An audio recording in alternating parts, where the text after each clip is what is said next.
بسم اللہ الرحمن الرحیم۔ السلام علیکم رحمۃ اللہ وبرکاتہ۔ اللہ کی رحمتیں اور برکتیں نازل ہوں ہم سب پر۔ آج ہم بات کریں گے کہ قیامت میں حضور محمد صلی اللہ علیہ وآلہ وسلم ہمیں کہاں ملیں گے، اور ہم بات کریں گے حوض کوثر کے بارے میں۔ حضرت عبداللہ بن عمر رضی اللہ تعالیٰ عنہ سے روایت ہے کہ حضور اکرم صلی اللہ علیہ وآلہ وسلم نے فرمایا، میرے حوض کی مسافت 1 مہینے کی ہے، یعنی اللہ تعالیٰ نے جو حوض مجھے عطا فرمائی ہے وہ اس قدر طویل و عریض ہے کہ اس کی ایک جانب سے دوسری جانب تک 1 مہینے کی مسافت ہے، اور اس کے زاویے گوشے بالکل برابر ہیں۔ اس کا طول و عرض یکساں ہے، اس کا پانی دودھ سے زیادہ سفید ہے، اور اس کی خوشبو مشک سے زیادہ بہتر ہے، اور اس کے کوزے برتن آسمان کے تاروں کی طرح چمکتے ہیں۔ غالباً اس کا مطلب یہ ہے کہ آسمان کے ستارے جیسے حسین اور چمکدار ہوتے ہیں، ان کی کثرت کی وجہ سے جس طرح انہیں گنا نہیں جا سکتا، اسی طرح میرے حوض کے کوزے بھی بے شمار حسین اور چمکدار ہیں۔ جو اس کا پانی پیے گا وہ کبھی پیاس میں مبتلا نہیں ہوگا۔ صحیح بخاری صحیح مسلم کی حدیث ہے۔ حضرت ثوبان رضی اللہ تعالیٰ عنہ روایت کرتے ہیں کہ حضور اکرم صلی اللہ علیہ وآلہ وسلم نے فرمایا، میرے حوض کی مسافت اتنی ہے جتنی کہ عدن سے عرب کے جنوبی حصے میں ایک شہر کا نام ہے۔ عمان بلقاء سے عمان شام کا مشہور شہر ہے۔ بلقاء عمان کے قریب ایک بستی تھی، اس کا پانی دودھ سے زیادہ سفید ہے اور شہد سے زیادہ شیریں ہے، اور اس کے گلاس گنتی میں آسمان کے ستاروں کی طرح بے شمار ہیں۔ اس کے پانی کی یہ صفت ہے کہ جو اس میں سے 1 مرتبہ پی لے گا اسے اس کے بعد کبھی پیاس کی تکلیف محسوس نہیں ہوگی۔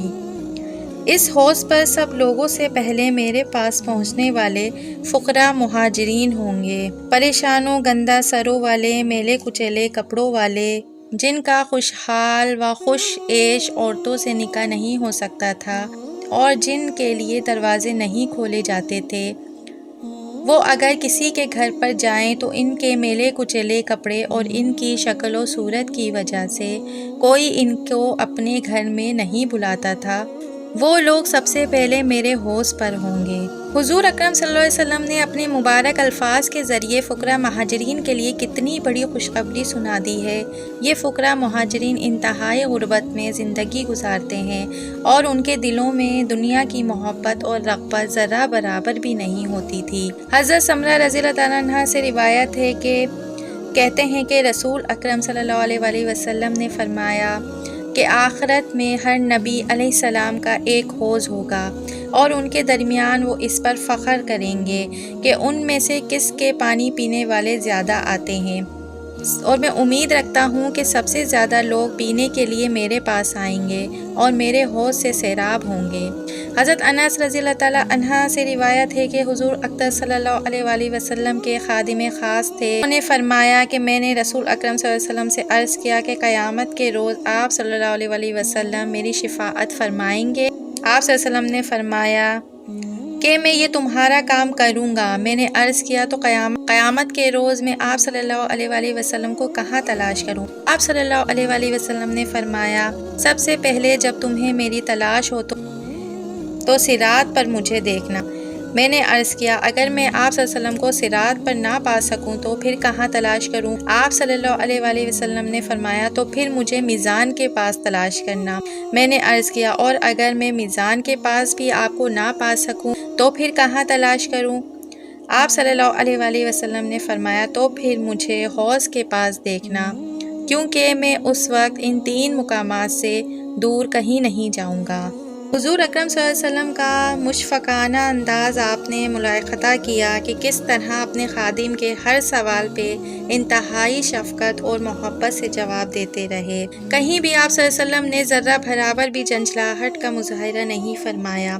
اکثر و بیشتر میں سوچتی ہوں کہ کوئی بھی عقل مند اور ہوش مند روشنی کو چھوڑ کر اندھیرے کو کبھی بھی پسند نہیں کرے، لیکن آج ہم مسلمانوں کی اکثریت حضور اکرم صلی اللہ علیہ وآلہ وسلم کا اتباع کرنے کے بجائے کفار کی پیروی میں دل و جان سے لگی ہوئی ہے۔ اللہ تعالیٰ ہمیں طاغوتی قوتوں سے محفوظ رکھے اور حضور اکرم صلی اللہ علیہ وآلہ وسلم کا سچا پیروکار بنا دے، آمین۔ حضرت مغیرہ بن شعبہ رضی اللہ تعالیٰ عنہ سے روایت ہے کہ قیامت کے دن صراط پر اہل ایمان کا شعار یعنی ان کا امتیازی وظیفہ یہ دعا کلمہ ہوگا۔ حضرت انس رضی اللہ تعالیٰ عنہ روایت فرماتے ہیں کہ ایک روز جب رسول اللہ صلی اللہ علیہ وآلہ وسلم مسجد میں ہمارے درمیان تھے، اچانک آپ صلی اللہ علیہ وآلہ وسلم پر ایک قسم کی نیند یا بے ہوشی کی سی کیفیت طاری ہوئی۔ پھر ہنستے ہوئے آپ صلی اللہ علیہ وسلم نے اپنا سر مبارک اٹھایا۔ ہم نے پوچھا، یا رسول اللہ صلی اللہ علیہ وآلہ وسلم، آپ کے ہنسنے کا سبب کیا ہے؟ تو آپ صلی اللہ علیہ وآلہ وسلم نے فرمایا، مجھ پر اس وقت ایک سورت نازل ہوئی ہے۔ پھر آپ صلی اللہ علیہ وآلہ وسلم نے بسم اللہ کے ساتھ سورہ کوثر پڑھی۔ پھر فرمایا، تم جانتے ہو کوثر کیا چیز ہے؟ ہم نے عرض کیا، یا رسول اللہ آپ ہی بہتر جانتے ہیں۔ پھر آپ صلی اللہ علیہ وسلم نے فرمایا کہ یہ ایک جنت کی نہر ہے جس کا میرے رب نے مجھ سے وعدہ فرمایا ہے، جس پر خیر کثیر ہے، اور وہ حوض ہے جس پر میری امت قیامت کے روز پانی پینے کے لیے آئے گی۔ اس کے پانی پینے کے برتن آسمان کے ستاروں کی تعداد میں ہوں گے۔ اس وقت بعض لوگوں کو فرشتے حوض سے ہٹا دیں گے۔ میں کہوں گا کہ اے میرے پروردگار، یہ تو میری امت میں سے ہیں، تو اللہ تعالیٰ فرمائیں گے کہ آپ صلی اللہ علیہ وآلہ وسلم نہیں جانتے کہ انہوں نے آپ کے بعد کیا نیا دین اختیار کیا ہے۔ ابن کثیر رحمۃ اللہ تحریر کرتے ہیں کہ اس حوض میں 2 پرنالے آسمان سے گریں گے جو حوض کی نہر کے پانی سے حوض کو بھر دیں گے۔ اس حدیث سے سورہ کوثر کا سبب نزول بھی معلوم ہو گیا اور لفظ کوثر کی صحیح تفسیر بھی، اور یہ بھی معلوم ہو گیا کہ اصل کوثر کی نہر جنت میں ہے اور کوثر کا یہ حوض میدان حشر میں ہوگا۔ اس میں 2 پرنالوں کے ذریعے کوثر کی نہر کا پانی ڈالا جائے گا۔ اس میں ان روایت کے بارے میں بھی پتہ چل گیا جن سے معلوم ہوتا ہے کہ حوض کوثر پر حضور اقدس صلی اللہ علیہ وآلہ وسلم کی امت جنت میں داخل ہونے سے پہلے جائے گی۔ جن لوگوں کو حوض کوثر سے ہٹا دیا جائے گا وہ لوگ یہ ہیں جو بعد میں اسلام سے پھر گئے یا پہلے ہی سے مسلمان نہیں تھے مگر منافقانہ اظہار اسلام کرتے تھے۔ حضرت محمد صلی اللہ علیہ وآلہ وسلم کے بعد کا نفاق کھل گیا۔ حدیث شریف میں ہے کہ حوض کوثر کے پانی کی صفائی اور شیرینی اور ان کے کناروں کا جواہرات سے مرصع کے متعلق ایسے اوصاف مذکور ہیں جن میں دنیا میں ان کا کسی چیز پر قیاس نہیں کیا جا سکتا۔ اس بات کو واضح فرما دی کہ رسول اللہ صلی اللہ علیہ وآلہ وسلم کو کوثر یعنی خیر عطا فرمائی گئی جس میں اولاد کثیر بھی داخل ہے۔ آپ صلی اللہ علیہ وآلہ وسلم کے لیے اولاد کی کثرت اس لحاظ سے ہے کہ نسبی اولاد بھی آپ صلی اللہ علیہ وآلہ وسلم کی ماشاءاللہ کچھ کم نہیں، اور پیغمبر چونکہ پوری امت کا باپ ہوتا ہے اس لیے پوری امت اس کی روحانی اولاد ہوتی ہے۔ آپ صلی اللہ علیہ وسلم کی امت پچھلے تمام انبیاء علیہ السلام کی امتوں کی تعداد میں زیادہ ہوگی۔ اگر آپ کو میری ویڈیوز اچھی لگتی ہیں تو پلیز لائک، شیئر اور کمنٹس کیجیے۔ شیئر زیادہ سے زیادہ کیجیے تاکہ یہ معلومات دوسروں تک بھی پہنچ سکے۔ ملتے ہیں پھر کسی ایسی ہی ویڈیو کے ساتھ۔ جزاک اللہ خیرہ۔